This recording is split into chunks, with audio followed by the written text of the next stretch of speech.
আজকে ইলিশ ভাপা করব। বেশ বড় ইলিশ পেয়ে গেছিলাম, নিয়ে এসেছি। এখানে 5 পিস আছে, 3 4 5। তার মধ্যে 2 পিস করব বেগুন কালো জিরে কাঁচা লঙ্কা দিয়ে, আর 3 পিস করব ভাপে।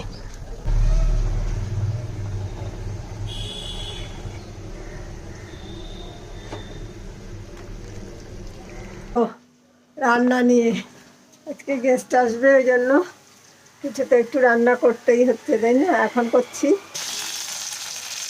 করছি ঝুড়ো আলু ভাজা, সেটা আপনাদের সাথে শেয়ার করবো। অতটাও ঝুড়ো হচ্ছে না, অল্প অল্প করে ভাজছি, বেশি দিলে আরোই জড়িয়ে যাচ্ছে।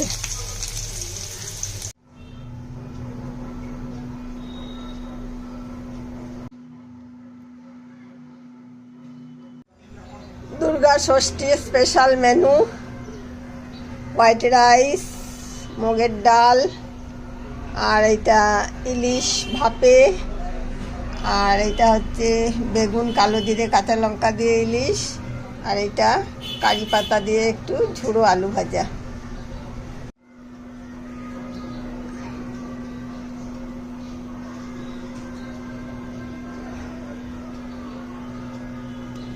আমার গেস্ট এখনো আসেনি, আমি বসেই আছি। এত খিদে পেয়ে গেছে কি বলবো, 2টো বাজে।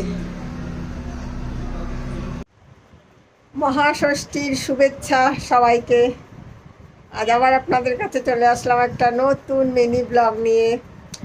ষষ্ঠীর জন্য আমি একদম রেডি হয়ে গেছি।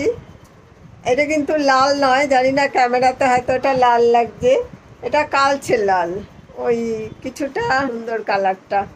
ভাবলাম আজকে শাড়ি পরি, আবার যদি বেরোনোর আগে বৃষ্টি এসে যায় তাহলে অবশ্য শাড়িটা খুলে ফেলে সেই সালোয়ার স্যুট পরতে হবে। এই যে আমার ষষ্ঠী লুক, আজকে আমি শাড়ি পরলাম। এই শাড়িটা একটু বেরোবো, এই কাছাকাছি একটু কোনো ভিড় প্যান্ডেলে ঢুকবো না, ভিড় ঠেলে ওই যেই প্যান্ডেলগুলো ফাঁকা ফাঁকা থাকে সেরকম কিছু প্যান্ডেল ঘুরবো। আর যদি কিছু খাওয়া দাওয়া করতে ইচ্ছে করে করবো, নয়তো বাড়ি এসে খাবো। এখন 8টা বাজে, আমি আরও পরে বেরোবো, 9টা নাগাদ বেরোবো, আর 11টার মধ্যে চলে আসবো, 2 ঘন্টার মধ্যে।